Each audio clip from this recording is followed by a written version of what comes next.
Pickaxe. It's that time of year again. Everyone knows that the holidays can become overwhelming quickly, so the sooner you get things done, the better. For both shoppers and businesses, the best time to score great deals during the holidays is Black Friday, Cyber Monday weekend. Shopify is the commerce platform behind millions of businesses around the world, from household names to entrepreneurs who are participating in their first Black Friday, Cyber Monday this year. This Black Friday, join thousands of new entrepreneurs hearing for the first time with Shopify. Sign up for your free trial today at shopify.com/promo. That's shopify.com/promo. Go to shopify.com/promo and make this Black Friday one to remember. When cool, creamy ranch meets tangy, bold buffalo, the whole is greater than the sum of its sauce. Say howdy, partner, to new Buffalo Ranch sauce. Only at McDonald's for a limited time. At participating McDonald's. The family that vacations together stays together. At least, that was the plan. Except now, the dastardly desk clerk is saying he can't confirm your connecting rooms. Wait, what?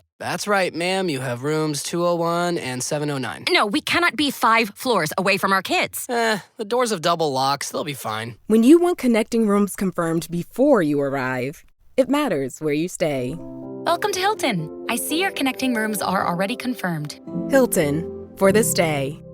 Hey everybody, Jasper here. Welcome back to Frostbourne, Arc 6 of Dungeons and Randomness. First, very big news.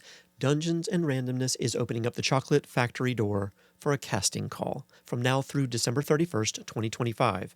All the details are on our Discord, and a link is in our episode description. There's even a short major announcement about it in the main feed, so scroll on down to take a listen. We want you to be part of the DNR crew. Give us a shout and shoot your shot. Next, reminder that there's a full recap of episodes 1 through 20 in our feed. The perfect place to start, catch up, or just get reminded about everything our group's been up to. So scroll down in the feed right after episode 20 and you'll find it. Share it with a friend and help us spread the word about DNR. Also good news, Jamieson Alcorn, also known as Logrhyn, and his friends over at Very Big Comics have fully funded his story Lobstar on Kickstarter in just the first few hours. But he and the folks at Very Big Comics aren't done. The first chapter's funded, but the more we pitch in, the deeper the claws go and the more story we get. Just a couple of weeks more to go in the Kickstarter, so check things out during November 2025 to help out. Lobstar is what happens when a Maine lobsterman is blessed with superpowers by the Lord of Lobsters. Pretty normal stuff if you ask me. It's part superhero epic, part small-town mystery, and part anti-capitalist seafood screed. Think X-Men if instead everything were lobster-focused with a heartfelt message about capitalism at the core, and not really X-Men at all. Anyway, it's warm, it's strange, and ever so Jamieson. We've already backed it, and we think you should too. Find Lobstar on Kickstarter or in our episode description. It's already funded, baseline, so it's a no-brainer, but there are some amazing stretch goals that give us more story. Also, a reminder that DNR uses Level Up Advanced 5th Edition from EN Publishing as our gaming system. It takes D&D 5e and superpowers everything for an epic, story-filled world like Theria. Code DANDR gets you a discount. All right, enough of that. If you're new here, our little crew is on a long-haul mission to reclaim the dwarven Stone Sunder Mountain, our leader Logryn's ancestral home. And, well, spoiler, it's also a few other people's ancestral home, but we'll cross that bridge when we get to it. And we will definitely get to it. To get there, however, we're crisscrossing this frozen continent collecting the magical and mechanical ingredients needed for a plan that is equal parts brilliant and I can't believe this is what we're doing.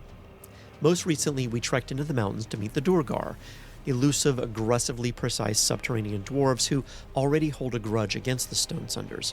Great for us, terrible for conflict resolution overall. Inside their stronghold, things went sideways fast. Did I mention we killed their king? It was a misunderstanding, no big deal. One of our allies, Austin, vanished.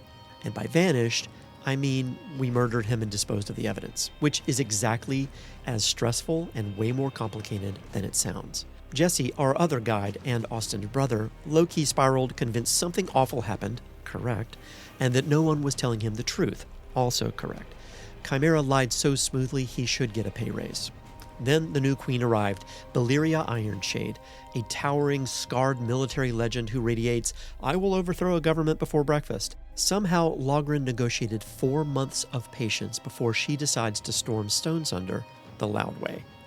While all this was going down, Ruby went full engineering chaos goblin, locking herself in a workroom, pulling Durgar engineers into her orbit, and helping invent the Gearheart, a forge core powered metal beast that absolutely should not exist, and also that they can drive. At least for me, it's like a Volkswagen bus, and the Herkheimer battle jitney from 1999's Mystery Men had a baby. I'm mostly alone on this, but I'll keep making the case. Anyway, after completing her week-long hyper-focus bender, she collapsed and slept for roughly 36 hours like a good little ADHDer. So now we're finally leaving the mountain. One ally missing forever, at least 2 allies traumatized, an untested vehicle made of hubris and uranium-ish, well, anyway, and a 4-month deadline to topple a kingdom without making a scene.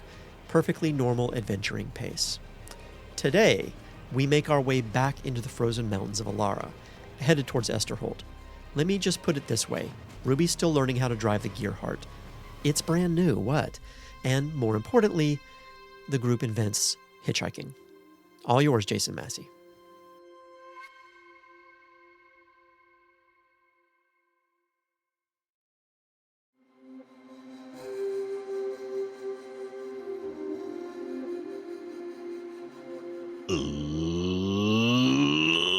Let's do that thing where we go around the table and introduce ourselves. I'm Jason. I'm the Dungeon Master. Going around the table, starting with Jasper. Hey, everybody. I'm Jasper, he, him. I play Ruby Pettigrew, the half-orc Gearslinger Adept. And Jamieson. Hey, I'm Jamieson. I play Logrhyn Cragborn. He is the Dwarven Marshal. And Susan. Hey, I'm Susan. My pronouns are she, her, and I will be playing Nythera Rhyelith, the Elven Rogue. And last and certainly not least, Ian. Hello, I'm Ian, and my pronouns are he, him, any, and I'm playing Chimera, the Tiefling Warlock. Guys, it's time to leave the Blackrock Mountains. And we have some... We just got here. No. This is, in-game, the most time you've spent in a single place. And we only murdered one person. That we know of. The most time and the least murder. That is something. Gold stars, everybody. Are we counting the king? Because, like... Oh, it's true. 2 murders. 2 murders. No, Brad. Is that on our hands? Really? We didn't do the final blow. That's true. We didn't even get in trouble for it. So. Only there was a term for that. So we have new transportation, and I have thought this is what my work week is dedicated to, is brewing up mechanics for this new form of transportation. We all sat and made. We have vision boards of just different, vehicles, the Mako from Mass Effect and the Warthog from Halo, and all these, somewhere in there, I'm going to make a CAD drawing somehow. I'm going to learn CAD, and I'm just going to make a 3D render of it, and Maybe Blender. Start with Blender. Yeah. So it's a donut. Is it a big donut? It's a donut. Yeah, that's it. There you go. And everyone climbs in the middle, and then you roll downhill, and that gets you back to Esterholt. So, we're getting ready to take off here. Who's driving this? It's got to be Ruby, right? Yeah. In my mind, that was always kind of the case, only because she would have built it around her, number one, aesthetic and her knowledge of how to do things, and she would have not been thinking like, oh, this would be fun for different people to do. She would be like, this is where I sit to do the thing, because they'll never understand how this works. Or maybe she could train somebody, but I don't think she would have been thinking of it. I feel like it's like the machine equivalent of there's a system to it, I swear. Like nobody would be able to sit down and figure out how to operate this thing without a manual. I mean, I feel over time, I'm sure it could be done, but kind of like learning how to do a stick shift when you've only ever driven automatic. It's like I know how it goes in my head, but I can't make my muscles do it. But Yeah. But this would be a Ruby thing, probably at least the beginning, I imagine. You know what? Halfway through that description, I got on board. I was like, well, I mean, people can learn to drive. And then you mentioned stick shift, and I'm like, oh yeah, I tried learning that in my 30s, and I didn't click. Couldn't do it. It was really embarrassing because someone had let us borrow a car. We took it to the mechanic, and me and Bree got in the car, and I'm like, well, I guess I'll drive this home. Couldn't get it out of and eventually we had to ask the mechanic for a lift home, and it was the least like a man I've ever felt in my life. That's not true, but it was up there. I can't do it. I've tried. I took lessons and I couldn't do it. And it's in my head. I can understand it, and I could try to draw out why it works the way it works. Operation. That's the thing. I couldn't do it. Anyway, so yes. This is Ruby centric, but that doesn't mean it's Ruby exclusive by any means. But I even imagine like the seat was placed in the perfect distance for Ruby, so it would be hard for Logrhyn or for... It would be a weirdo thing. Yeah, there'd have to be like blocks. To sit on. Yeah, exactly. Yeah. Right. The way I imagine it too. the mirrors are all off. You get mad every time. I imagine that there's sort of it's. I mean, we're thinking of like a car, right? Where it's like there's a passenger seat, and I feel like Ruby would have made the driver's seat right in the middle. There'd be 2 seats behind that, and then there'd be a seat in the back for Logrhyn to look over everything and make sure, so he could say like, turn left, turn right, watch out for that boulder. Really, like I think, yeah, definitely. And you know, if we play our cards right, it's sort of like that back seat is the turret in the Millennium Falcon kind of a thing. I was just thinking that, and I was going to ask, because we didn't talk about it last time, I don't think, but are there guns on the side of this thing that we could get? I don't know that we're there yet, but I will say this. Ruby has thought a lot about how this can be. This is a Mark 1. Mm-hmm. She probably put in some clips and holes and like, ooh, this will be good later kind of a thing. Like she'll know how to, like, if we needed to upgrade something, she'll be like, oh yeah, I already thought of that. I just didn't have the stuff to do it. Here's a realistic question. Is there like a hatch on the top? Is this like a tank situation? Yeah, how do we get into this? I think it's more like a Volkswagen bus. The only reason why I'd ask is if you were thinking of where Logrhyn is sitting and knowing he has a rifle, not necessarily it has a built-in gun that he could stand up and shoot from like... Oh yeah.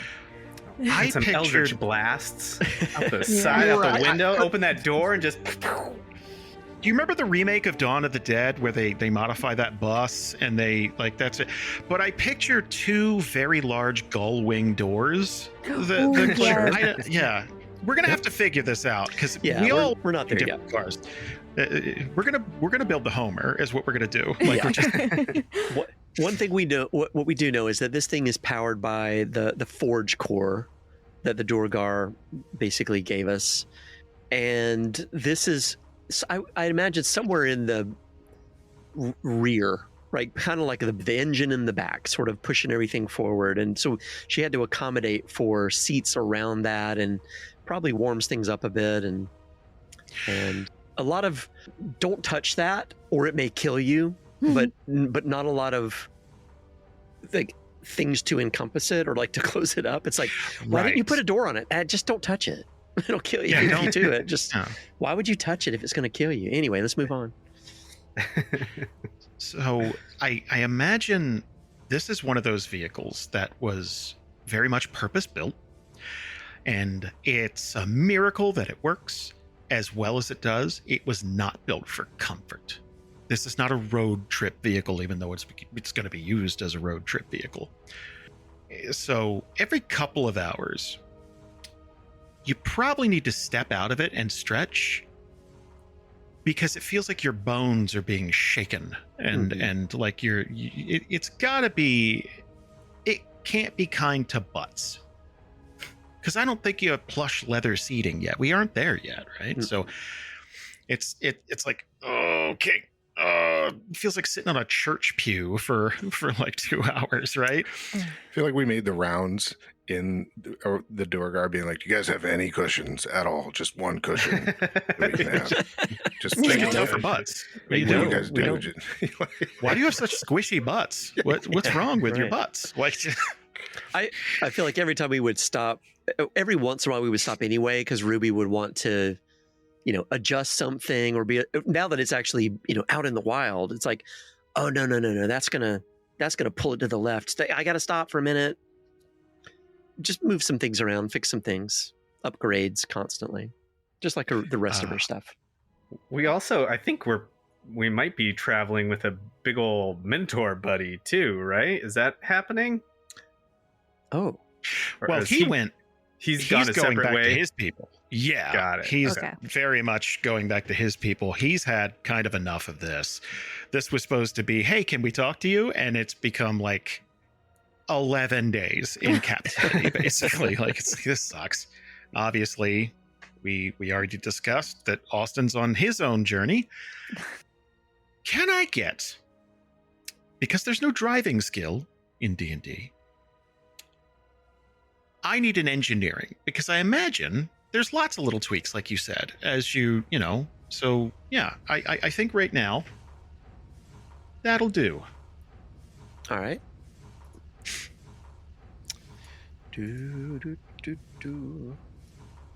Engineering. Okay. Holy shit. 24. So it really is just tweaks, right? It handles pretty well. It's not going to corner, really. It is meant for transportation. It's kind of bus-like, minibus-like, and it really grips things well. You can't go down steep cliffs. You're trying to avoid ice, but like you're kind of serpentining down this mountain, and you're doing really well. Like, you're kind of surprised that it's doing this well. Every couple of hours, you guys get out, you stretch, and I would imagine partway through the day, maybe you get a little campfire going. But I'm gonna say, what do we got? It's a good 3.5 days back to Esterholt by foot. You guys are traveling by monstrosity, right? So with that, I'm going to say you're able to push this thing to like 10 miles an hour here and there, which doesn't sound like a lot, but down a mountain and with all four of you in it, that's better than a horse and carriage would do. Damn straight. Can I get a travel die, please? Who's going to do it? Susan, sorry. There. I'll call on Okay. I just had to pick somebody. I wasn't trying to single anybody out. That's fine. D100, right? Yep. It's been a minute. We've been in towns far too long. Yeah. 56. So we did discuss it, and it is the 17th of the month of Doolin. We did spend a lot of time in the mountains. I did not see that coming. But a murder investigation will do that, and then building a once-in-a-lifetime piece of tech. And once-in-a-lifetime alliances. Yep. I'm telling you. And only a little murder. It's not a big deal. No. Let's set a scene. Let's get comfy. This is a weird way to start things out. You're welcome. You're about a day and a half outside of Esterholt, right? And there's a river that you're getting ready to kind of cross over. It's very much frozen. And you are on the side of the river with the mountains. You haven't quite crossed over yet. And you're a little worried about the weight of this thing, especially there's a bar of adamantine under the carriage. Like you built it to insert one bar or something like that right now. And that adds another like 700-800 pounds. So you're kind of, it's like, well, that's a really frozen lake. We could go around, but that's a thing you guys are going to have to discuss. While you're stopped, something's going to start like just kind of hitting your windshield. And it's just like little red blops, like plop, plop, pop, pop, pop, pop. And then it's going to start to kind of come down like it's raining. It looks like it's raining blood. Ooh. Which is new.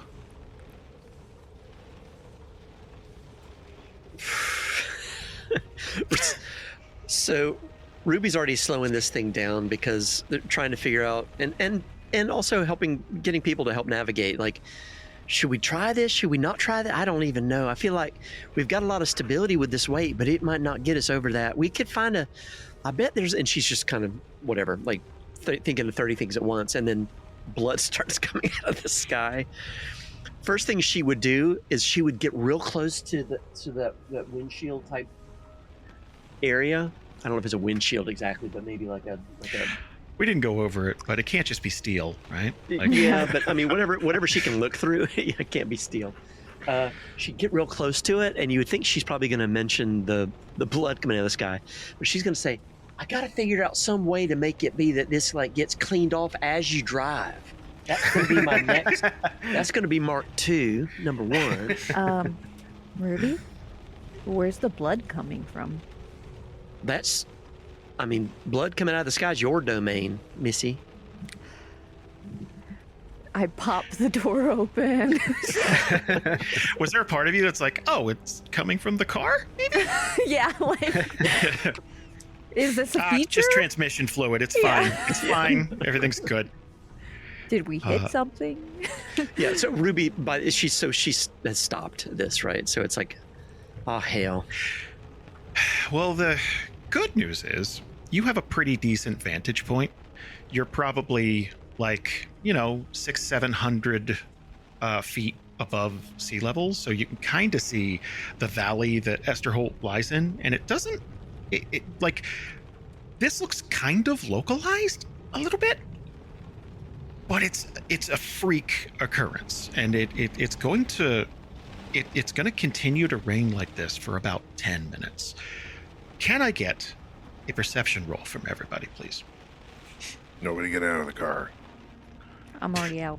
Stop getting out of the car. That was almost a 19. Chimera's got a lot on his mind. It's fine. It's fine. Ooh. Damn. There we go. Logrhyn came to play. So 8 for Chimera, 14 for Ruby, 14 for Nythera, and 19 for Logrhyn. Obviously, blood is the center, taking center stage here. But you are going to notice that there's some thunder, there's some lightning. But it looks kind of local, and it does look like it's traveling in the direction. It's traveling east. Like, you could see the storm clouds and stuff, so you can kind of see it go over Esterholt, and it's heading over that way. You're going to see a hell of a lot of lightning and thunder, miles and miles away in the distance. And Logryn's just going to be able to make out. Like, we're talking, like, if you're in the middle of a field, like tornado watching, that kind of thing, and you're looking at stuff, and you can kind of see in miles in every direction, there is this discharge of energy, almost like an explosion, and it's gonna be in the mountains to the north. Looks like it's in the blistering peaks, but just this weird and you're not going to hear anything for a couple of moments. Then you're going to hear like something broke the sound barrier, and then that thunder and lightning's going to stop.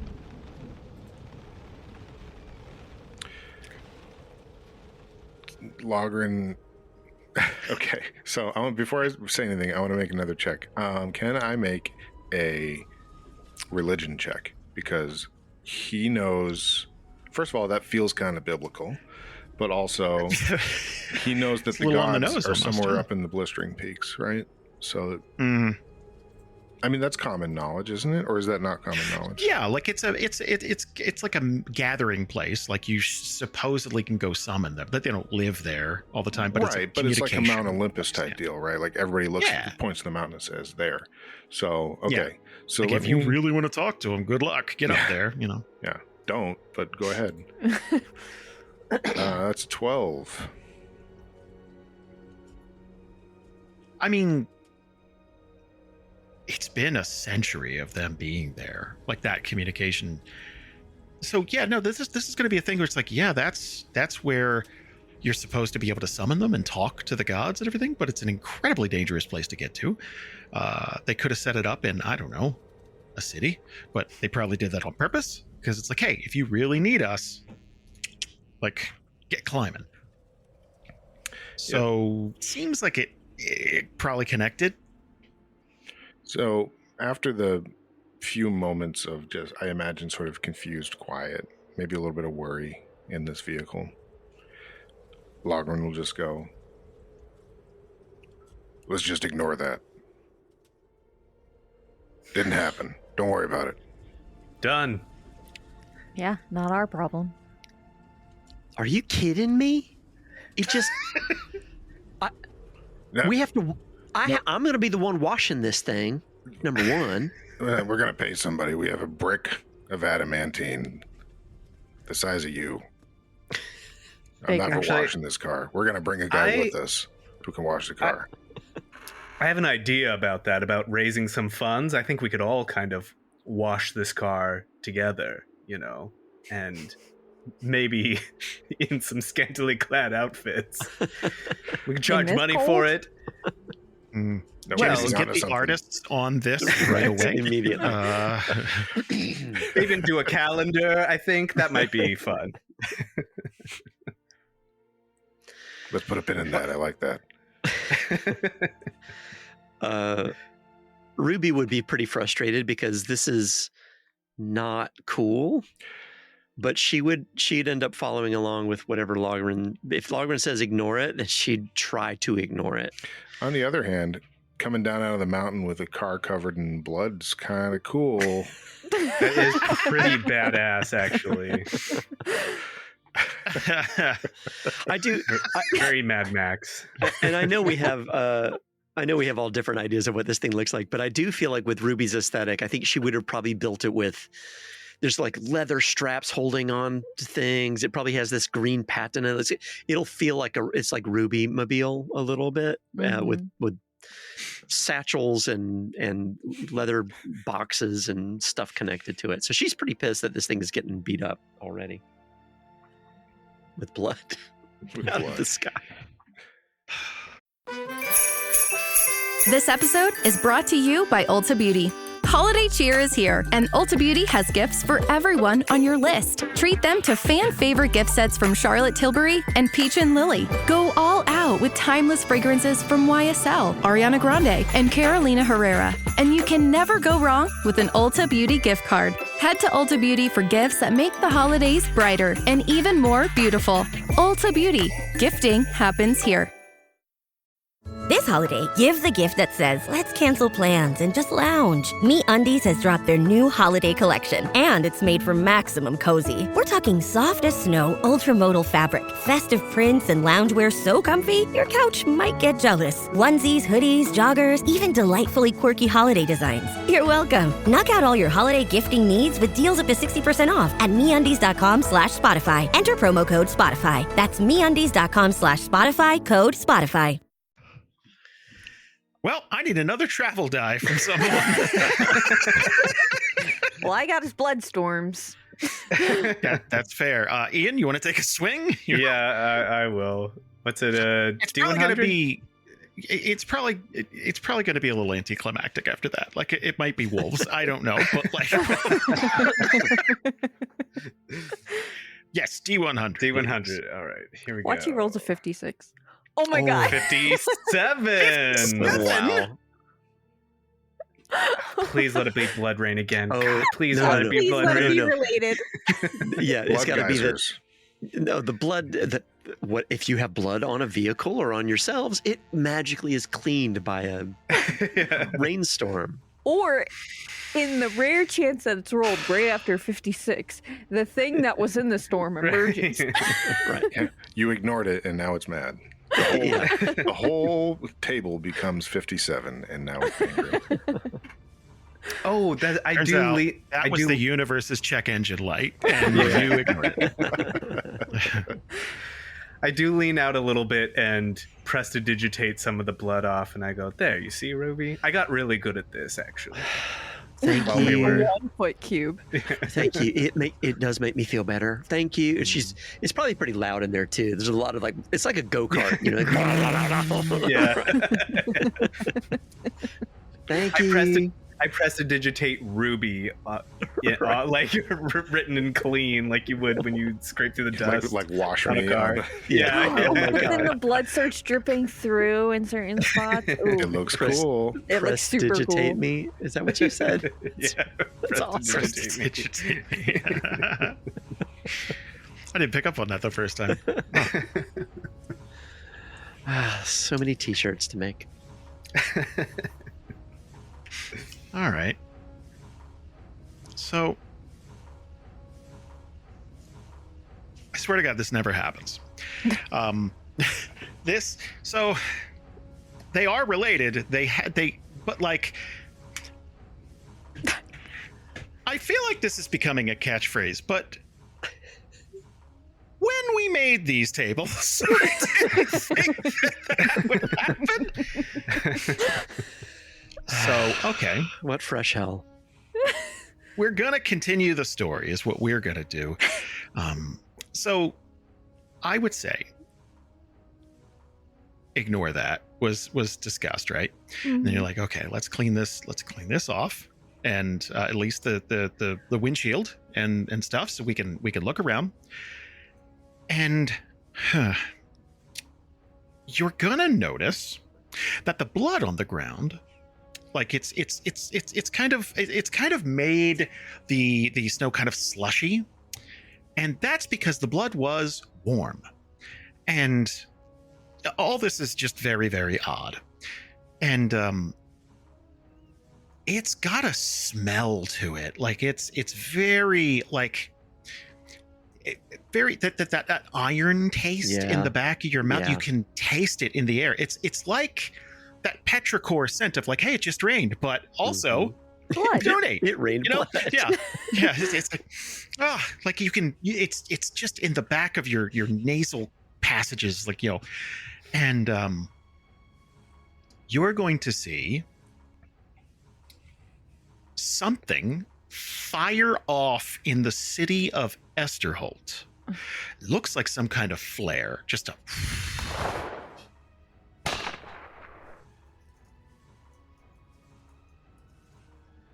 That's it. So Ruby's just going to point it as she's going forward, slowing down just a little bit. You want us to ignore that one too? Can I roll religion? Please. Maybe they did it for God. I don't know.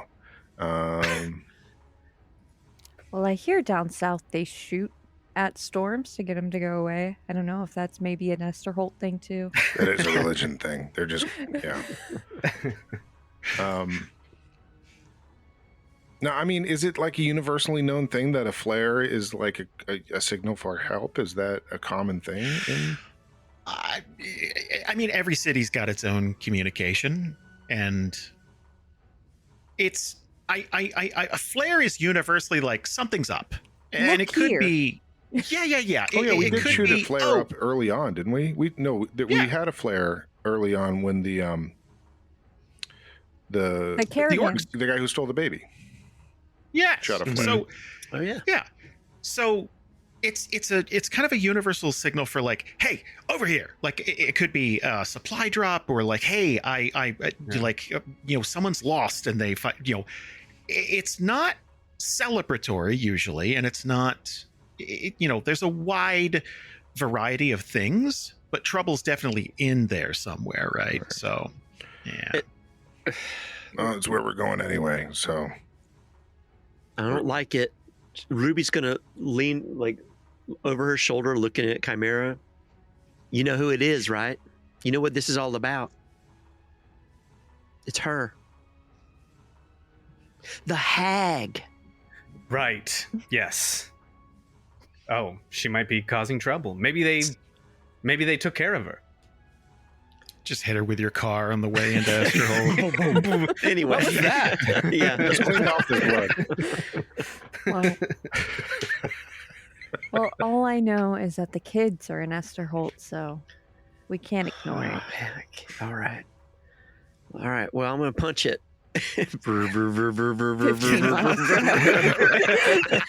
12 miles per hour. Maybe 11 and a half going downhill. Yeah. It couldn't be the city asking for help, could it? Who would they be signaling? It would have to be like an individual or something, but it's weird because you don't put up a flare in a city. You put up a flare when you can't be found, like out in the wilderness or something, when it's hard to find you, but it's pretty easy to find people in a city. I worry remember, this place is about to go up like a powder keg anyway. There's too many people not liking each other, so... That's what I was thinking. It might be signaling some kind of skirmish or something between those paladin people. We should be careful going into town. I don't even know where to park something like this. They got a spot out front where the carts are. It's fine.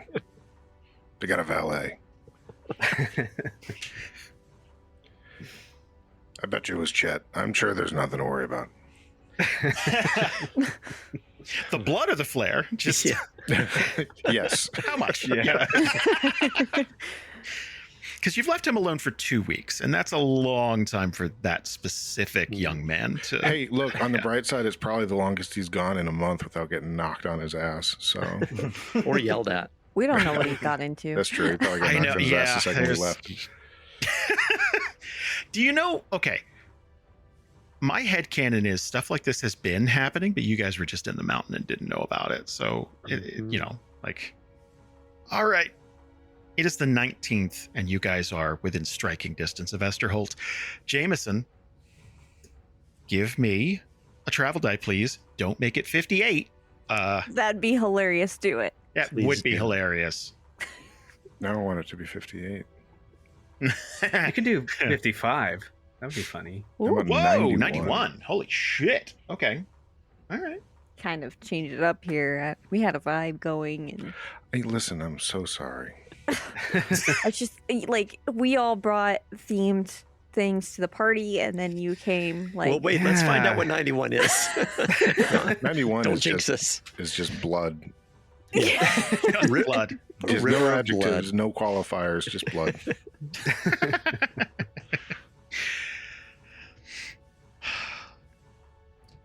You've been kind of on the lookout. I'd say your nerves are a little frayed ever since the blood rain. And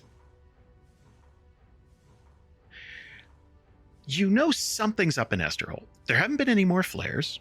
That was just yesterday. And there haven't been any more freak occurrences like that, but there's just a vibe. You know?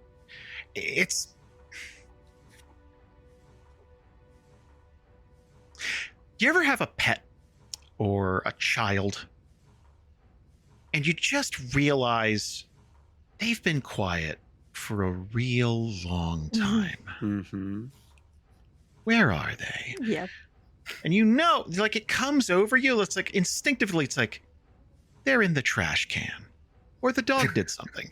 So you just, like you just kind of like you feel, so you've had that for the last 24 hours, just like hiking along with this thing. And I need a dexterity saving throw from you, Ruby.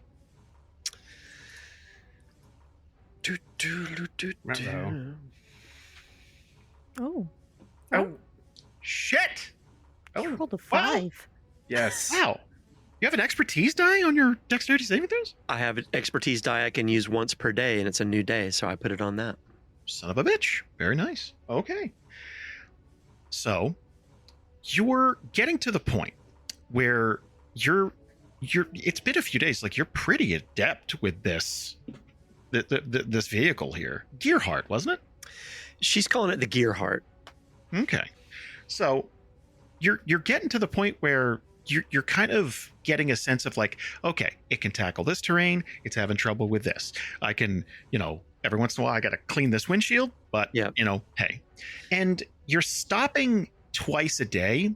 The first time is probably for an hour, to let this battery kind of like rest and recharge. It's never run out on you yet, but you're a little worried about pushing it too far, like getting it to the point where it drains, or you don't want to get stranded because you can't just like push it. So yeah, there is a blistering snowstorm. Visibility's in the shitter, right? Like you can probably see headlights are probably the next thing, right? Yeah. You are narrowly gonna miss someone bundled up in a coat, like hiking, and you're gonna come out of like nowhere. They're looking around, probably trying to figure out, what is that sound? I have never heard that. And you narrowly miss clipping them and making them roll over the hood of this thing. And they're gonna like dive out of the way. And yeah, it's yeah.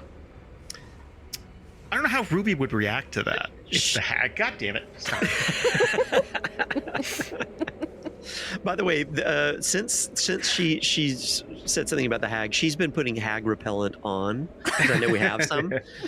Just whether anybody else is doing it or not, she's just what like does that always smell like in the cabin? I don't know what. It's a little patchouli like. It is definitely a little really herbaceous. Yeah. And so if she realized that they almost hit somebody, and she wouldn't react too poorly. Like this would not be like a flip the car type of a moment, but I think she would jerk it a bit and sort of skid it slightly, and she'd probably slam on whatever brakes they have. Did you see that? No, my face is in the back of your head scene. I can't see anything. Ruby, what's going on? There's somebody out there. I almost just ran right over him. Is it the... It's got to be her. Hey! Like she just... Do you open the door or just scream from inside? Like just from inside a little bit. Like somehow we thought to have the roll down windows that you have to. Yeah, right. Just whatever. Like, you okay? Actually, I tell you what, I would love for there to be a hatch at the top. It's not the way in, but there is a hatch on the top of this thing, because you got to for if we ever needed to someone's going to do a super cut of everything we just say this vehicle has, and then draw an artist conception. It's going to be the most fucking hideous thing.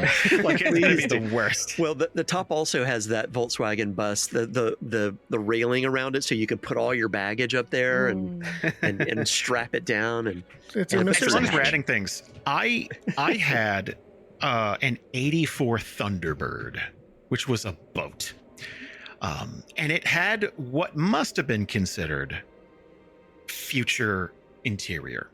All of the dash was electronic and lit up, and the speedometer was, it's really cool looking, and it didn't work all that well because I got it in 2005 or something, so it but I picture all of the, just like a soft blue glow of the interior, like, so this person is going to be on the ground, and you can kind of see like the big puffs of soft, pillowy snow just kind of like billowing everywhere, and it's almost like a strobe effect where it'll be, oh, I can see him, oh, he's gone, I can see, because the visibility is so bad, and it looks like this person's wearing it looks to be a man wearing big bulky coats and everything, which makes sense, but their coat is covered in white, whether it's naturally just white fur or absolutely layered in snow, except for a large chunk out of their shoulder and back which is coated in blood, and trying to get up, but it's they're having a lot of trouble. Ruby's just going to look back at Logrhyn. I feel like it's one of those things where Logrhyn goes, "What?"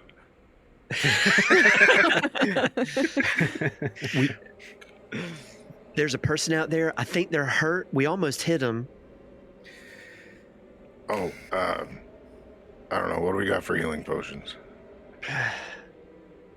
Actually, I don't know. I'm sure we got a couple. Everybody starts rifling through their bags, right? Is this one of those things where you jump out in front of a moving cart hoping to get some gold? I've seen that. Vehicles have just been invented. I don't think we've invented. Hey, they did that with carts too.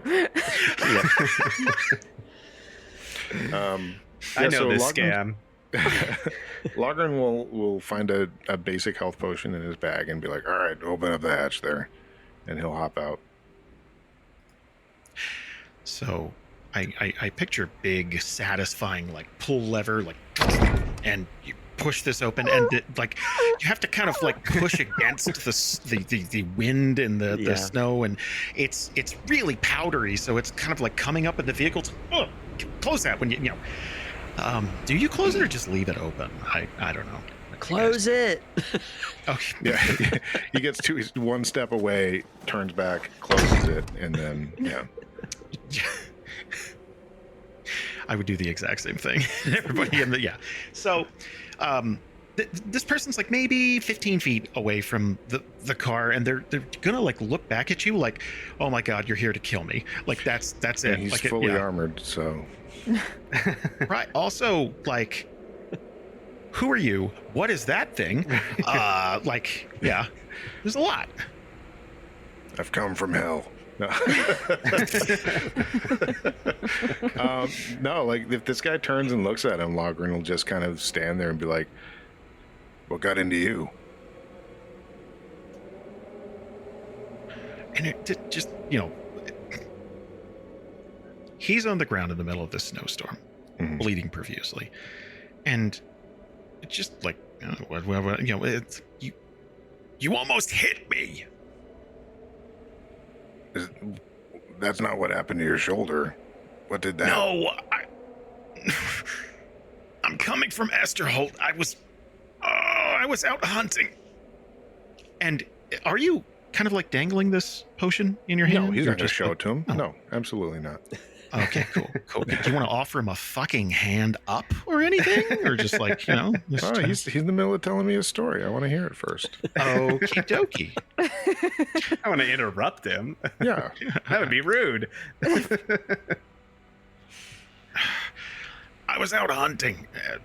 I was only, a mile or two outside the city, and something got to me in the dark. Gods! And he's gonna, like, react like it's burning him almost. Like, it's, it took a chunk out, whatever it was. And you guys have run into fucking wyverns, wyvens, and all three of those things. There's stuff in this particular valley that it's like, oh yeah, that is something. We didn't even get any trouble at night. I don't know what night critters are around here. Yeah, so when he like refocuses on his shoulder, Logrhyn will kind of like lean down and take a look and be like, that looks pretty bad. Here, I got one of these. You can pay me back later. And he'll give him the health potion. All right. So he's gonna thank you. Oh, and he's gonna choke this back. It's really cold. Very refreshing. Keep him in the cooler. Yeah. And you're standing close enough that you're going to hear flesh mending. Like it's like kind of a reverse squelch. I don't know. Bree, make it happen. But like you're gonna feel that, and there's like a sigh of relief, like, oh, and he's on his knees in the snow, and he's just gonna like fall back, like, oh, Oh, thank you. Oh. Yeah, so, just out here by yourself hunting? No. I got split up from my party. We were gonna sell some pelts and just make some quick money. It didn't really work out though. There are 4 others in my group, and I got separated from them hours and hours ago. So you just... It's like whiteout snow, right? Yeah. Okay. And this started about an hour ago. So, like, for him, it probably started a couple hours ago if the storm is heading that way. So he got caught out on this. He panicked and ran, got caught out in it, and then would probably have froze to death, if not bled out. Yeah. Unless you guys almost, just back over him. God. No, so Logryn's got his little like whalebone sunglasses on with the slits in them, so he can like look into the storm, and he's kind of peering around a little bit. He goes, I don't know how they teach it down here, but where I'm from, if you get lost in a storm, you just stay put.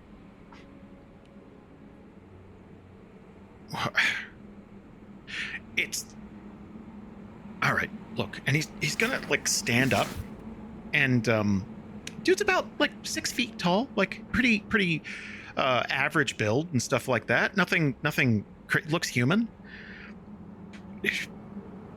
Look, I don't know if this is just paranoia or blood loss, but I could swear something was tracking me.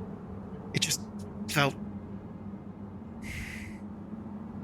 I don't know. Everything's felt off since that rainstorm the other day. Oh, the blood? You saw that?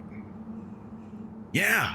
Okay. We were a little worried. We imagined that. That's good to know, actually. No, we were still outside the city, but it's the damnedest thing I've ever seen. Yeah, it was pretty weird. You mind if I ask you a question? Sure, I got nothing to do. What the hell is that? And he's going to point over at your vehicle. Oh, yeah, we're working on it. We're not quite sure. Some sort of, like a mobile, like an automated mobile thing. We're not quite sure what to call it yet. I don't think that name's ever going to take off, but it's really cool looking. Look, you've already helped me a ton. If I give you a few gold, are you heading to Esterholt by any chance? How much gold? Hey folks, Jasper here. Sorry to interrupt everything. Listen, we want to connect with you. If you like what we do here, please consider joining our community on our Discord server. And if you want even more, please think about joining the DNR Patreon at patreon.com/DANDR. There you'll get behind-the-scenes looks, bonus games, Patreon groups with Jason and Bree at higher tiers, and so much more. There's even some big surprises coming down the path. Links to our Discord and Patreon in the show description. Now, just a couple of words from our sponsors, and then back to the show. With new, gentler scented Clorox disinfecting wipes, clean finally smells as good as it feels. On everything from lamps to ceiling fans. Even on your kid's toy shark. Oh, ouch. Clorox disinfecting wipes. Now available in... Ooh, crisp lemon. Find it on Amazon. Clorox. Clean feels good. Every story you love. Every invention that moves you. Every idea you wished was yours. All began as nothing. Just a blank page with a blinking cursor. Asking a simple question. What do you see? Great ideas start on Mac. Find out more on apple.com/Mac.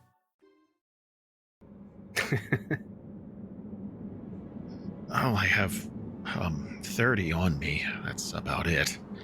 Yeah, that'll get you to Esterholt. Come on in. Again, it's like, okay, so now I'm not bleeding to death. There's still starvation and freezing. Just looking around. Oh, thank you. Again, I owe you my life. I don't know if you've heard the rumors, but there's a hag out here somewhere. And we were warned to stay away from this part. Guy at the hotel told us not to, and... You think it was a hag that got you? No. I was just worried about her getting to me with all the... You know what I mean? If I couldn't go on anymore, if I were hiding in a cave, what if that's the hag cave? That's true, you do gotta worry about that.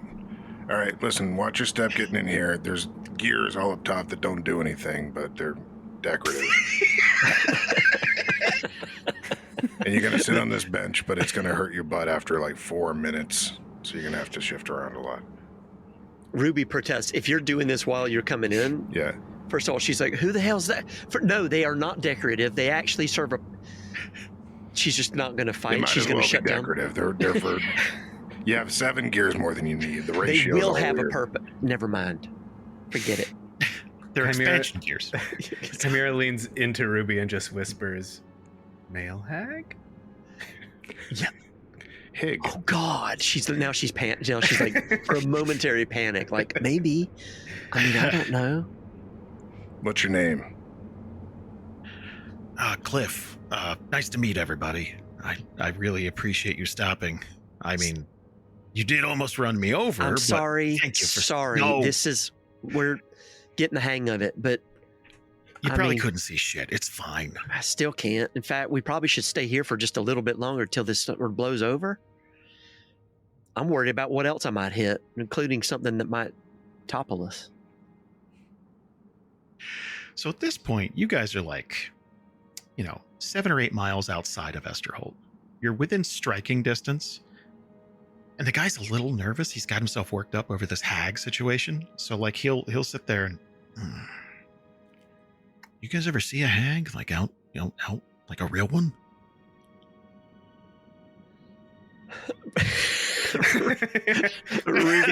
Ruby would just drive harder and hope somebody else would answer it. We're not stopping anymore. Yeah. But can't say, not gonna say anything. La la la. How does this thing work? What makes it go? Ruby would answer that though. She would not talk about the hag, but then there was just silence, and then he asked that she would explain in whatever engineering gearhead type explanation. She'd go a little bit too far into explaining the forge core, and adamantite, adamantine, the whole. She started getting into a little bit more about the refinery process, et cetera, et cetera, et cetera. Arcane energy, blah blah blah, and then she would end up just effectively telling him that it's back there and don't touch anything or it'll probably kill you. He was probably doing that thing where you're like messing with your coat, trying to get the snow out of it and stuff like that, and then very much like, all right, like just kind of cross his arms, put his hands in there, like very much like just try to take up less space. Yeah, I mean, she's not threatening him by any means. She's just offhandedly saying, "Oh, it would probably kill you if you touched anything. So just make sure you don't." Sure. Meanwhile, Logrhyn's sitting next to him, and he just kind of nudges him with his elbow. He goes, "You forgot to give me your gold." Oh yeah, sorry. Yeah, he's gonna like peel. He's gonna open up his coat to get down to and like he's gonna hand you. You very much get the impression that's all of his money. Like that's it. Like there you go. Yeah. So he takes it and he's like, normally I wouldn't ask so much, but this thing doesn't run on peanuts, He's afraid to ask what it runs on because he's worried that's going to take another half hour to, 100%. I think all of us just sit back and let Ruby go every time. I think it's going to be an ongoing thing. Anytime anybody asks about the car, we're all just going to sit back and let Ruby just bore them to tears with it. But every once in a while, she'll go on and on and on, and then she'll stop So this is a good time for a break. And then she'll have a little upgrade. She'll fix something else a little bit. It'll give her an idea. She's like, well, hang on, actually, wait a minute. Right. I think after the gold is exchanged, though, and Ruby had talked about like how it's running, Nythera will like turn to him because I figured like they're in the middle bench, Chimera and her. She'll turn to him and be like, "So is that blood from the storm the other day, or did you get injured?" I was mauled by something. We were out hunting and something attacked us. It was whisper quiet, and then all of a sudden it was just on top of me. It felt like, I don't know, it felt like it was biting and clawing all at once, and it's the worst pain I've ever had in my life. And that was recently? Oh, it was last night.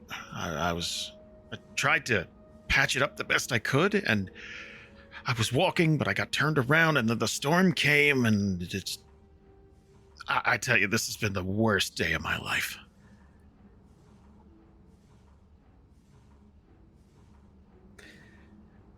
You said you came from Esterholt, right?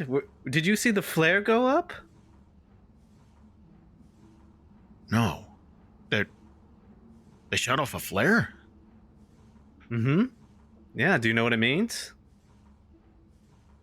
I was just about to ask you. It's probably... Do you think it's because of the blood? Like a religious all-hands-on-deck thing? Or we don't know. So, as you guys are driving, like... Sorry. Just like cut to the exterior of the thing, like bumping down the mountain. Logrhyn just going, I told you guys to ignore the blood. Wait, I just want to... So we just had a recent encounter with were-rats, and this guy was attacked by something in the middle of the night, then left him bloodied and attacked. I want to be like, is he showing any symptoms of, like, lycanthropy? Check it out. Ratcanthropy? Yeah. He doesn't look like fevered or anything like that. He just looks, definitely, like, Logrhyn would have seen the dude was in extraordinary pain. And then after the healing thing, like, it probably, okay, if we're talking meta, it didn't give all his hit points back, but it definitely stopped the gaping wound from spurting blood into the back of his big, thick jacket. So, helpful. Yeah. So now it's a week of bed rest after that, probably. Is this because this guy said he's from Esterholt, right? Well, he was coming from Esterholt. Like, that's where he's staying now. Yeah. That's where he's staying now. Okay. So, I ask him, like, if he's from there, or, like, does he live there? Is he a local there? Oh, no, I come from Fairbay. Gotcha. Logrhyn looks at Chimera when he says Fairbay. Absolutely nothing. And Logrhyn makes a mental note. Logrhyn will remember that. I literally see the text in my head every time. Just... I want to know if this guy is lying, though. Could I do an insight check? Give me an insight, please. On this guy? Insight. I mean, his name's Cliff. We found him on a mountain. Seems kind of sus. Sus to me. Yeah, I don't know about Cliff that. Blizzard. Cliff Not-a-Hag is my full name. And 26. Oh, my God. No, you. So, I think the read Chimera we get with a 26, it's pretty. Chimera's a decent judge of character, and he's really good at spotting a liar because he's just looking for all the traits Chimera has, basically. Takes one to know one. Mm-hmm. Right, exactly. So you're getting the sense that this dude is just kind of a nobody in terms of like importance or anything like that. Broke, trying to make some kind of money by doing something he knows how to do, and it just isn't working out. And now he just spent the rest of his paycheck on an Uber. So like, it's you're not getting, oh, I'm a liar. Like just kind of getting, hey man, time's tough. Well, I'm doing my best. Like that type of thing. Gotcha. Where are you guys from? Let me ask you this. None of you were ready for that question. Where do you think we're from? Okay. This is like probably the 5th time on this journey he's asked you a very simple question. And every time he either gets an autistic rant about the inner workings of this car, or who wants to know kind of thing, or like that. Like it's just like, man, I don't know. I'm on the bus. I'm just asking you fucking where you live. Like, why is this a bridge riddle? Like, come on. This is what being in a very loud lawnmower like go-kart will do to you. Like, it's just like, hey, no, welcome here. Why are you here? Sorry, I'm a little on edge.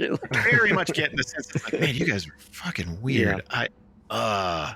This is the Greyhound bus ride. Yeah. I don't know. You look like you could be from Brightport. I'm from Brightport. I'm actually from Brightport. Yep, nice one. Winner, chicken dinner. Yeah, we're not being cagey. We're just making a game out of it. That's all. I mean, have you seen outside? There's not much to do in here, and it's very loud and uncomfortable. Yeah, I Spy. It's all white, so yeah. We played that game. There were no cows, so we couldn't do that one. There was red for a little bit. Yeah, actually, that was fun. I mean, I know we're supposed to ignore it, but it broke things up. Punch Buggy's been dead. Nothing. Yeah.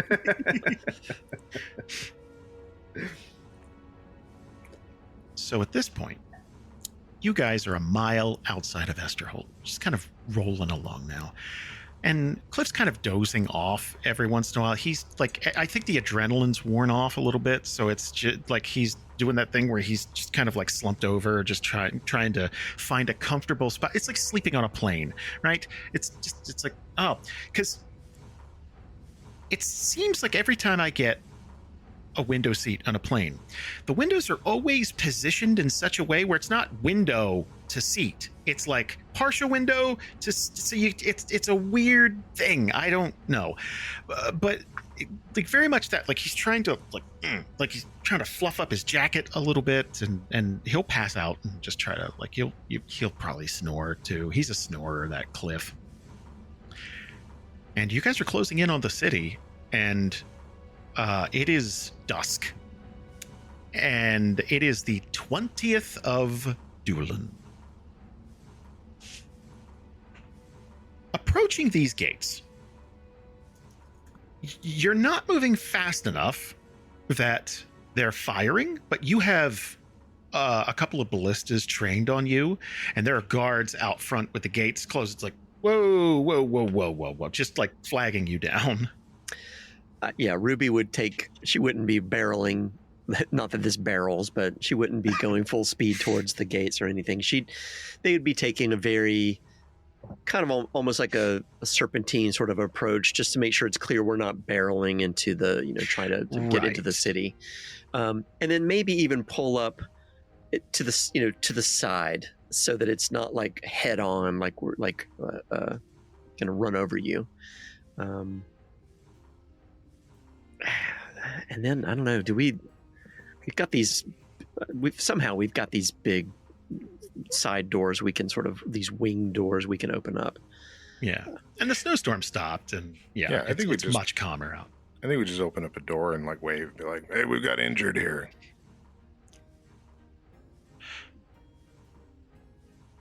You're going to get a few guards coming in. You kind of get like partially it's for safety reasons, but mostly they're gawkers. Like, what the hell is this? This is cool. What is that? Like, just kind of getting real close and hey, what is this? So Ruby will not go into a 30-minute thing. Yeah, just launch into it. But when they're coming close, she'll scrambling over the seat to get to them. Yeah, everybody's getting out and sort of stretching anyway, right? And they're coming close, and so Ruby's going to like probably adjust something on the outside, or like kind of like a mirror or something, whatever's there, waiting for them to come up and knowing that they're going to ask, and then she'll be like, "Oh, this is pretty much brand new. It's the Gearheart. It's let me show you." Then she'll take them around, genuinely, not the deep dive, but but she'll kind of just show it off and make it very clear that this is not a thing you can just go get, but that they just built. This is a thing. This is unique. Yeah. This is a Mark I, and there's This nothing is like one it. of those- She's real proud.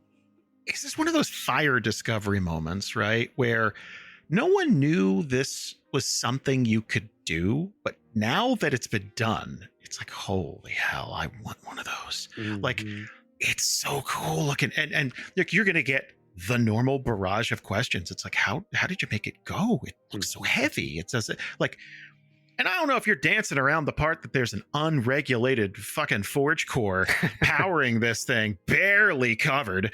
Yeah, you're all getting cancer right now. Like right now. Like, oof.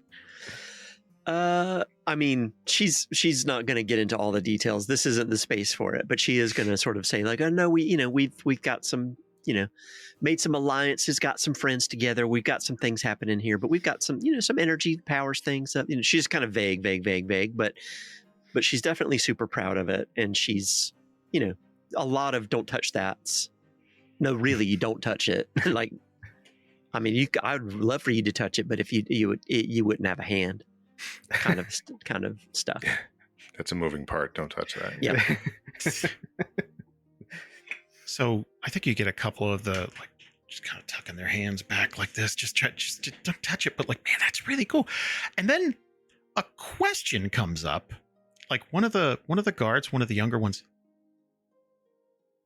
Are you taking this inside? Well, that was my next question for you. Is we need to put it somewhere. Safely, and we want to come back to it. So honestly, what we would like to do is just maybe there's a place where we could put just where everybody else is putting their carts, putting their wagons, and maybe we could find some tarps or something like that. Maybe we could get your help. I want to keep it clean. You want to keep this thing clean, right? And then there's like, you talk about a question you never thought would come up at work. It's like, do we park this thing next to like the horses? Like, where do we put this? Like, it's very much, it's like, this feels like an outside vehicle, but like, I feel like it's just like a weird, like, it's like this, that's a stable. That's for horses. I guess we can put it next to carriages. I guess if you're listening in from a distance, you probably hear Ruby say more than once, no, it's a wagon without a horse. You get it? Like, she just keeps coming back to that. And people I don't get it. I don't get it. The wagons. What are you talking about? So it doesn't go? That doesn't make sense. It's got to be like the first podcast. It's like, oh, so it's like a radio show. It's like, kind of. It's like, but so like a what? Like a movie? It's like, yeah, but none of that visual stuff. And it's like, but it's two guys having a conversation. It's like, about what? It depends. Like, you know what I mean? It's like, who would want that? And then 15 years later, yeah. Like I said a little while ago, there is no horse involved. That's right. Yes. Uh-huh. Yeah. Uh-huh. And I think that part is sinking in. It's like, right. But when do the horses get involved? Eventually, right? Like, because it's powered by ghosts, I think, right now. I think if I am understanding engineering correctly, it's full of ghosts. That was Logryn's first theory, actually. Yeah. I mean, she'll kind of shrug a little bit of that, like, well, I mean, kind of, but I mean, in a way. But yeah, she would be genuinely trying, while anything else is happening, she would be trying to find a way to get this in, or at least a plan to get this inside the gates. So that it's safe. Yeah. And I think at this point they have to run this up the ladder. It's like, man, I did not think I'd have to get like the staff sergeant on this, but I'm going to have to ask if this is cool to drive this in. I'm sure it is, but like, so they're asking for permission to get this in, and like the sun has set at this point, so they got their torches all around and they're looking. It's like, this thing needs lights, and now you get that backseat driver thing of all the. It's like, you know what this thing needs? Like everybody's got their own. Yeah, take like, a where number. do you put your drinks? Yeah, like a bunch you know of what I mean? idea guys. Yeah. Ruby's writing all exactly. of this down. Like she's like, oh no, that's actually, where do you put your drinks? Drinks? She with underlined drinks? Question mark? Question mark? Alcohol? Question mark? Right. Question mark? Right. So while that's happening, Logrhyn just does two things. First of all, he puts a pouch with half of Cliff's money back into his hand and hands him over to a guard. Be like, this guy needs at least a nap, maybe more. I don't know. Maybe a doctor. Cleric. Correct me if I'm wrong, but I feel like Nythera is still kind of either very close to the vehicle or hanging out in the vehicle. Yeah, close to, and actually probably looking towards the city, going, well, something was hunting this guy just 2 hours ago. She's probably hyper aware of that. Yeah.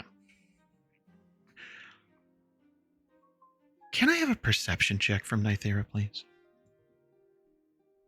Yes.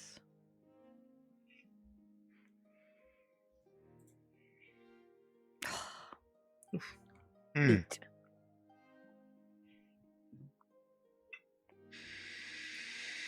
Okay. So anyway, we're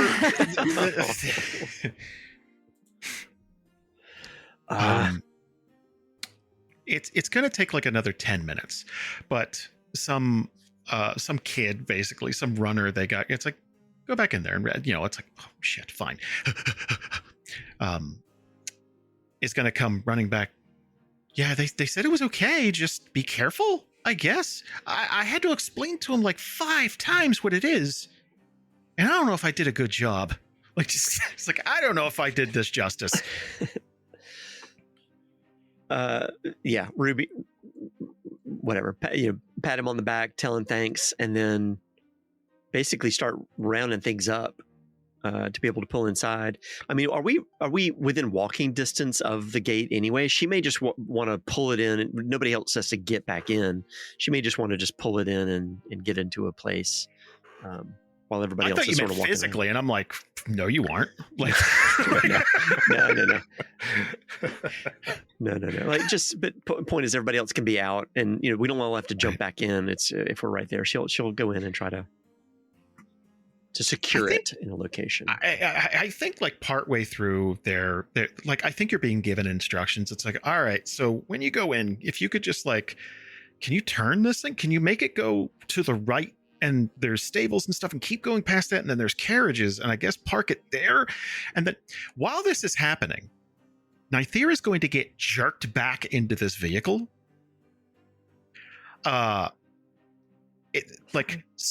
Something. Why are you sorry? I rolled. I clicked a button. I'm sorry. It's D&D. That's not a foible. Like, it's fine. Like, it's, Cool. All right, that's over the line. All right. No. I am not sorry. So it feels like something grabs the back of your coat and just like jerks you back into, and it's like erratically pulling.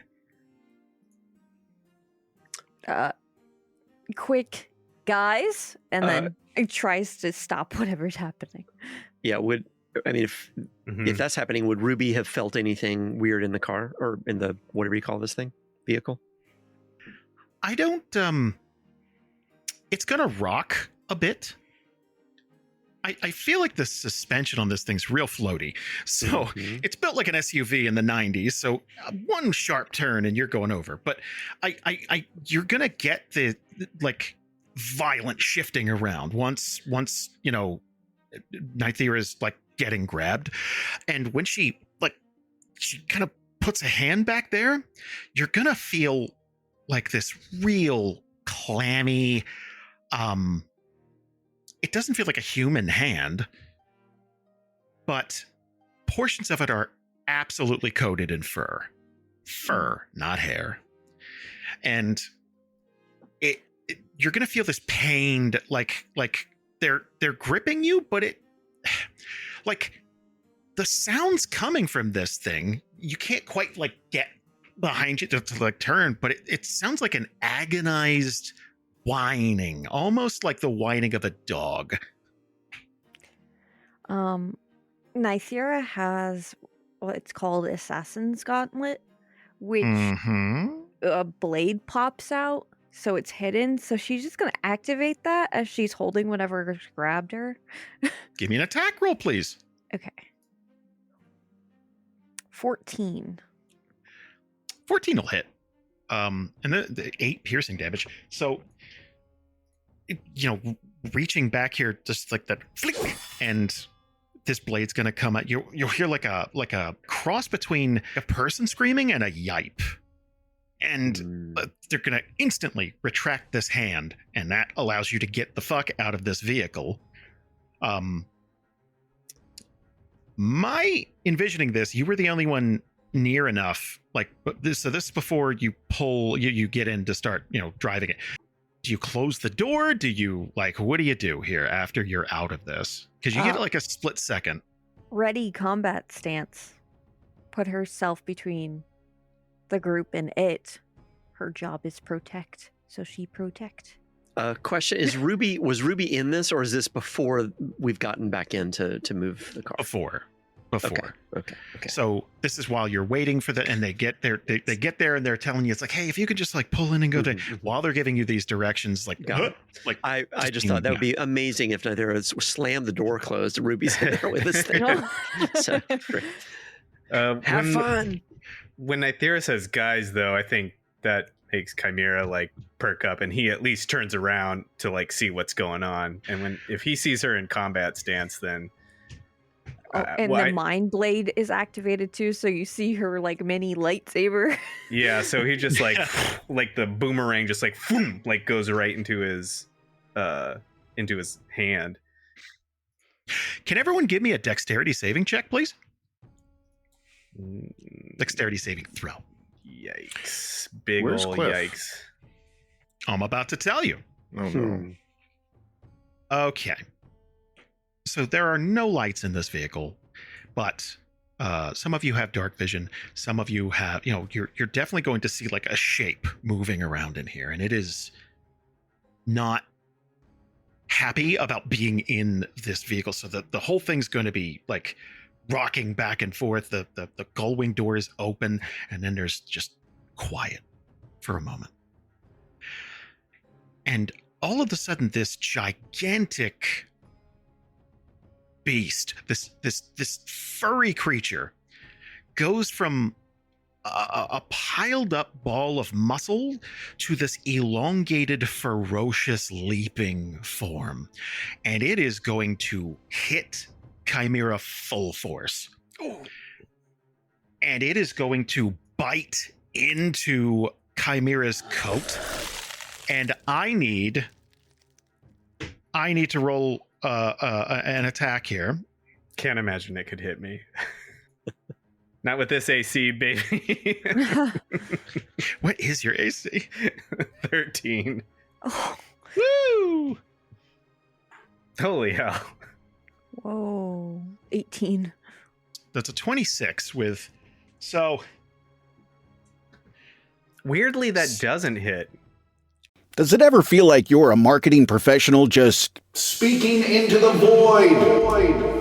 But with LinkedIn ads, you can know you're reaching the right decision makers, a network of 130 million of them, in fact. You can even target buyers by job title, industry, company, seniority, skills, and did I say job title? See how you can avoid the void and reach the right buyers with LinkedIn ads. Spend $250 on your first campaign and get a free $250 credit for the next one. Get started at linkedin.com/campaign. Terms and conditions apply.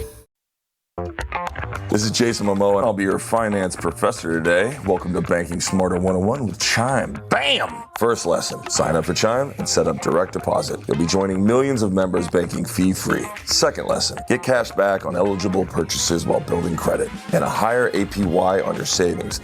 That's how you bank smarter this season. Fa-la-la-la-la, class dismissed. Join Chime today. Chime is a financial technology company, not a bank. Banking services and a secure Chime Visa credit card provided by the Bancorp Bank N.A. NA, or Stride Bank NA, members FDIC. Optional services and products may have fees or charges. Details at chime.com/fees-info. With a qualifying direct deposit, earn 1.5% cash back on eligible secured Chime Visa credit card purchases. On-time payment history may have a positive impact on your credit score. Results may vary. APY means annual percentage yield. Learn about credit building and more at chime.com. That's weird, right? Every other number would, but 13 no. and 20. So this thing is going to sink its teeth into Chimera's chest and arm and just start fucking ragdolling him back and forth.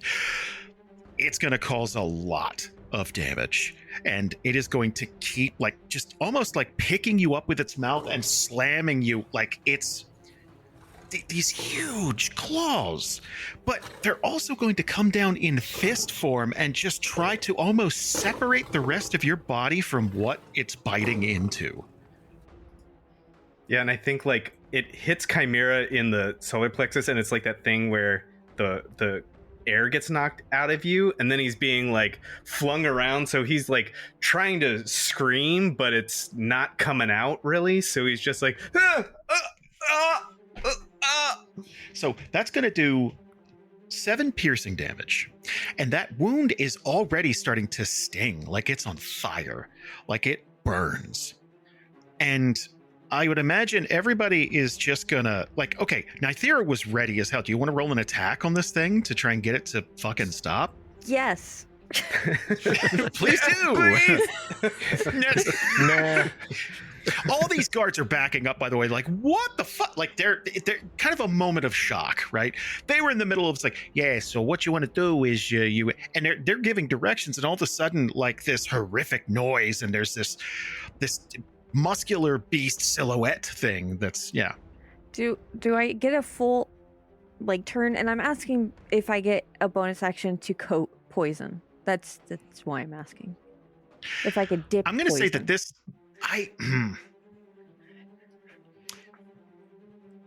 Give me a wisdom saving throw. If it's 14 or higher, then yeah, you had the wherewithal to do that. But otherwise, this is like, you weren't ready for a fight. Yeah. Nope. Damn, 5. So now this is very much like you almost got yanked into the vehicle with this thing. And yeah. Okay. Well, I do have the Mind Blade out. I did establish that. So I think I will swing with that. Probably good. She had Good that idea. ready. So much better. 23 will hit. This is a good idea because physical damage alone is a deterrent, but that's psychic damage. And you're gonna stab this thing in its flank, and it's still like it like at the time the thing is massive. Like it's hunched over, but it's got to be at least 400 pounds. It looks like the density of a bear, but it's just so lithe and destructive. Within a few seconds, it had Chimera on the ground. There are holes in this young man, and it is death shaking the fuck out of him. And you're going to stab it in the side, and you're going to watch as that spark goes off the psychic damage, and it's going to back off, like let go, yipe, and then like rear around. And its giant fucking head, you're going to see deep red glowing eyes and this huge mouth full of dripping saliva. And you're going to watch its eyes dart down to Chimera, and like one of its claws are going to reach out and kind of like hook his jacket and just start like it's getting ready to do something. Can I do something? You know what? Give me a Constitution saving throw. Let's see if you got the wherewithal. Con saving throw. Okay. When does initiative come into play? No. That's 4. No. Here's the thing. Totally understandable. You've had a tough week, and then this. So you're on the ground, like bleeding, like just, you're probably in shock, right? And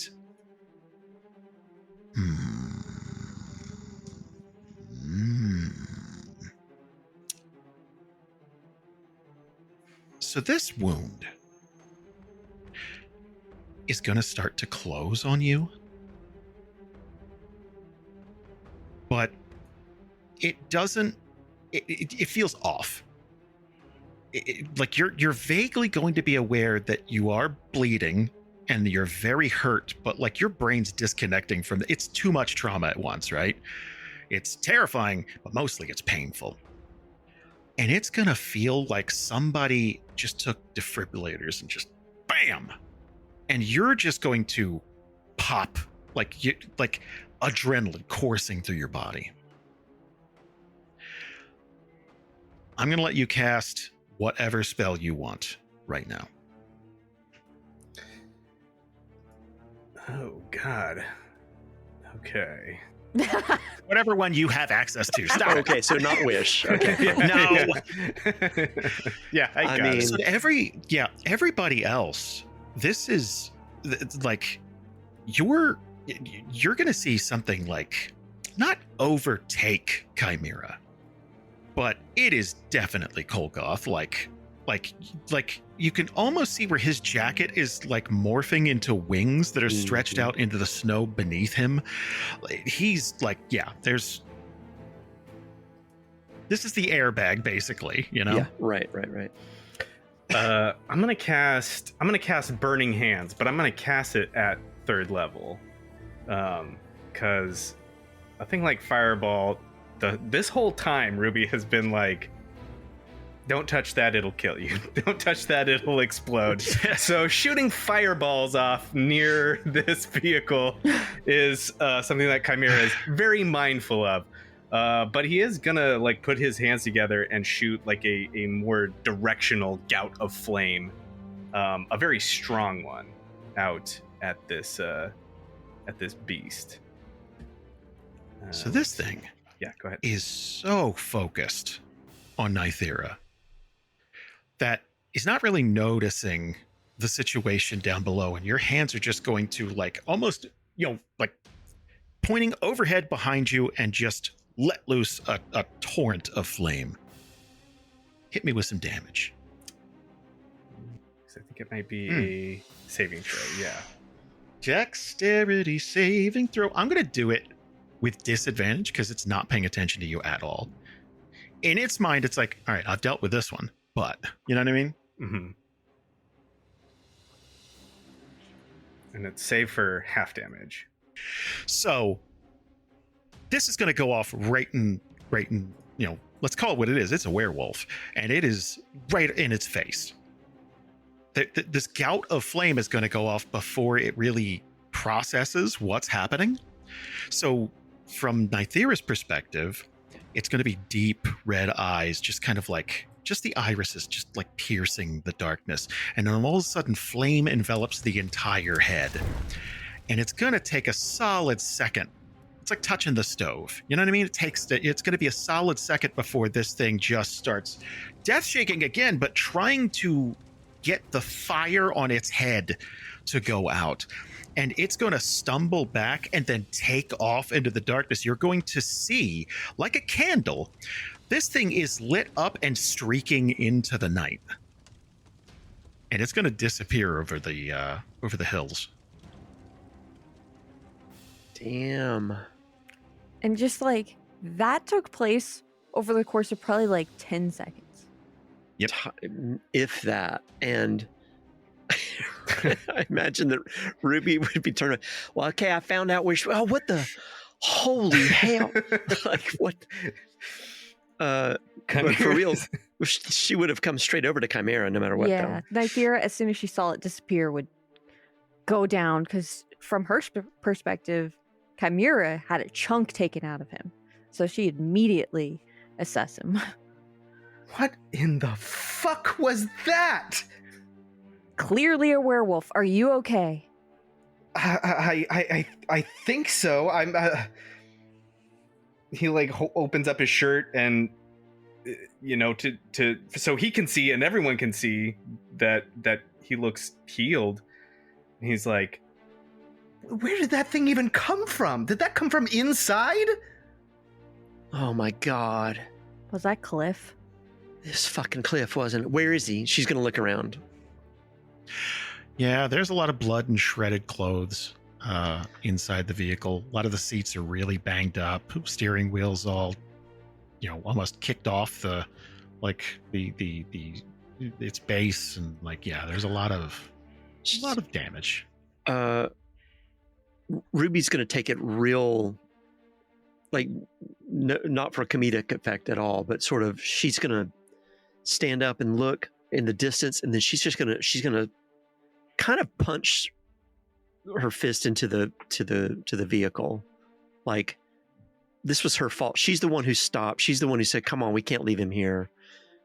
She's going to feel pretty responsible for this. And thinking about that everything's banged up and he's banged up. God damn it. And she's going to punch the vehicle.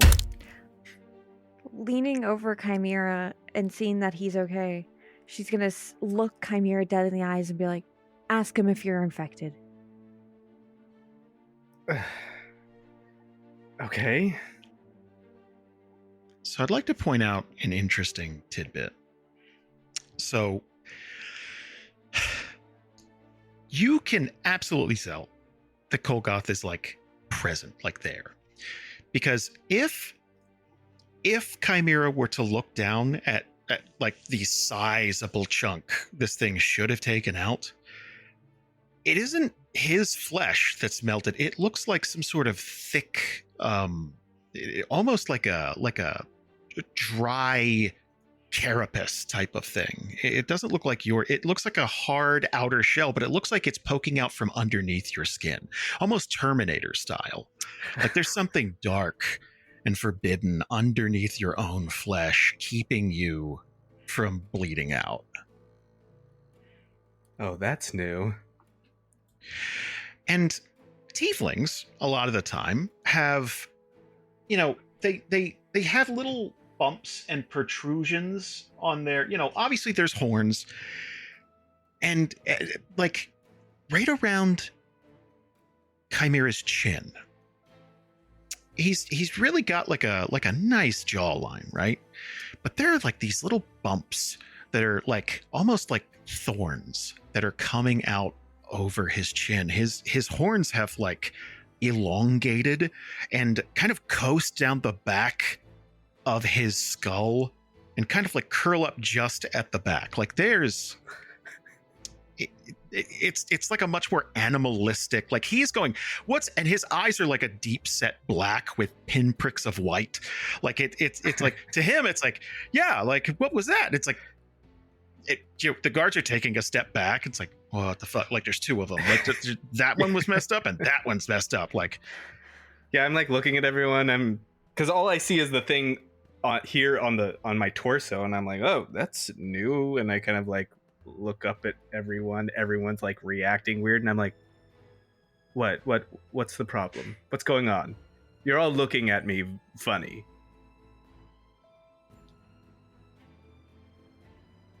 And not saying anything, which is making me a little anxious. Ask him if you're infected. He did something. He did something. Yeah. Okay. Yeah. Chimera will just sort of because I imagine he doesn't summon Kolgoth doesn't get summoned. That's not how this works. It's like owning a husky, right? Yeah, no, exactly. Just he shows up and that's what happens. So, but I mean, they are in kind of a communication. So I think Chimera will sort of close his eyes and just sort of think about him, think about his presence showing up. And try and commune with him in that way. Usually within your head, right? There's your thoughts, and then there's, passenger thoughts that, like, he can very much communicate with you in thought. And if he's feeling saucy, he does the physical, like, there's no physical thing right now. And there's like a third voice in your head. Like you can feel like it's not, it's like feral. It is very much in combat with everything else that you are. And Kolgoth is not happy about, I'm dealing with it. He's here. He knows what's going on. I think everything's going to be okay.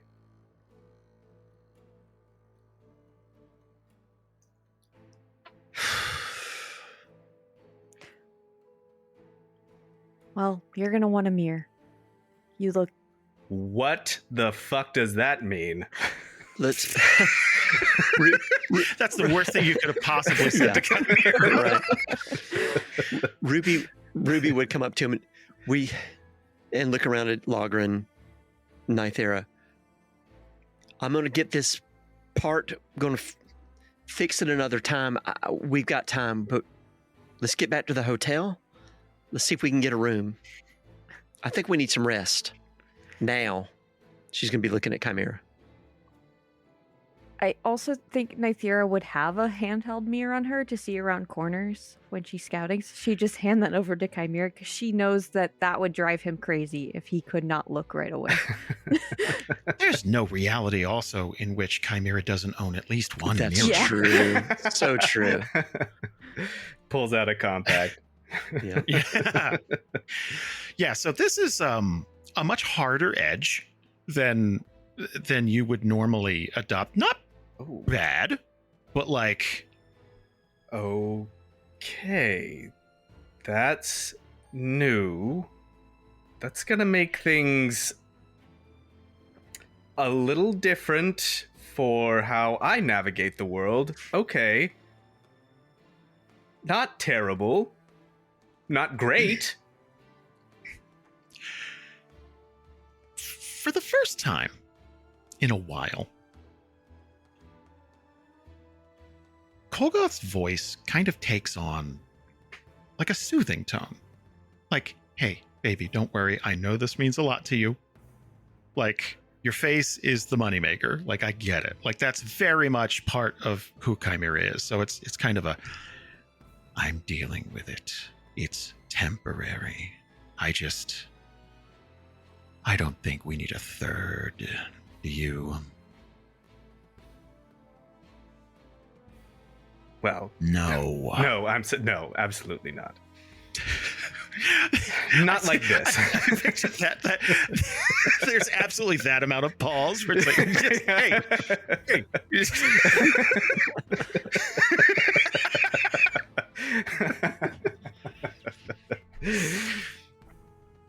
Okay. Yeah, Chimera's just like swallowing hard. I mean, he hears that gives him a lot of reassurance, and he just like backs off. Like he just lets Kolgoth do whatever he's gonna do, and he just kind of like buttons his shirt back up and says, I think things are gonna be okay. That was crazy. That was rough, but things are going to be fine. It's all my fault too, and I'm sorry. I'm sorry. She's going to look at every person. I'm sorry. Ruby, no, that's definitely not your fault. It was absolutely my fault. I should have just kept going. I shouldn't have said anything. It's never going to happen again. Well, we'll just make sure that the next person that we come across, we run over. I can do that. God damn it. At least it wasn't a hag. God. If only had, because she's actually probably our friend, to be honest. We actually were really nice to her. I fought a hag before. They're not good. That thing is still out there too. And I guess whatever made him. So that's also not great. Ruby will turn, like, kind of snap to attention. We got to get this thing in here. We all got to get inside. The guards, at this point, that thing came out of your vehicle. Your friend is going through something, but seems cogent. So they're kind of crossbows trained. Did you know that thing? Did you? Hell no. Hell no. Not with us. Not with us at all. Yes, we like to carry dangerous things with us and then fight them in the front of the gates of a town we're trying to get into. Okay, you understand why we were asking, right? It came out of your thing. We're just as surprised as you are. That caught us quite off guard. We thought we were being good Samaritans, and looked like it turned around and literally bit us in the ass. Busted up. 2 of these guards are gonna, like, they're very much like high school bros going over. It's like, dude, look at the don't stop. Yeah, it. no, they're Don't very say much it. like, oh my god, the seats, look, man, like, Stop it. What are you gonna do? I'm gonna like, fix it. Just making it worse. Like, Yeah, no, she hates it. It's driving her nuts. I know. I already saw it. I already clocked it. I know. Can you please help there's us like get a this? deep scratch too Yes, in the there back. is. No, like right here. You might not see it. It's Don't dark. touch and it. he's, Don't like, touch it. putting Don't a touch torch it. in Don't touch it. the thing. Don't touch it. Don't. The air is flammable. Just get out of here. So she at some point she's trying to wave them away, and she's getting into the to the driver's seat. Yeah, and she's just ignoring at this point and trying to get it in slowly into the gates. So these guards are going to start opening these gates slowly as you guys kind of you're gripping the steering wheel here at 10 and 2, but it has got like oblong, like it is bent, and it just like it still drives fine, but every moment you're in it is like looking at the part of the setup I have that you don't see, where it's like there's cords everywhere. I gotta fix this. It's all fucked. Like she hates it. Anxiety. Yeah. I think that's a good time for us to stop for the night, guys. With anxiety. Oh my God. That's not where I saw things going, but rain and oh my then God, werewolves. and the city. Wait, oh man, there's so much to cover, guys. Woo! One of you needs to remind me in the future when Jason asks me for a perception check, just take my passive, because my passive is 18 apparently. Holy mackerel. See, when you roll for stabbing, you're very, very good. Mm-hmm. Very good. So good at the stabbing. The closer you get to a city. Yeah, it's like asking Chimera for a Constitution saving throw. We all knew what was gonna happen. We're asking Logrhyn to run over here for a second. Yeah. You know. Well, speaking of which, Logrhyn took off after that werewolf.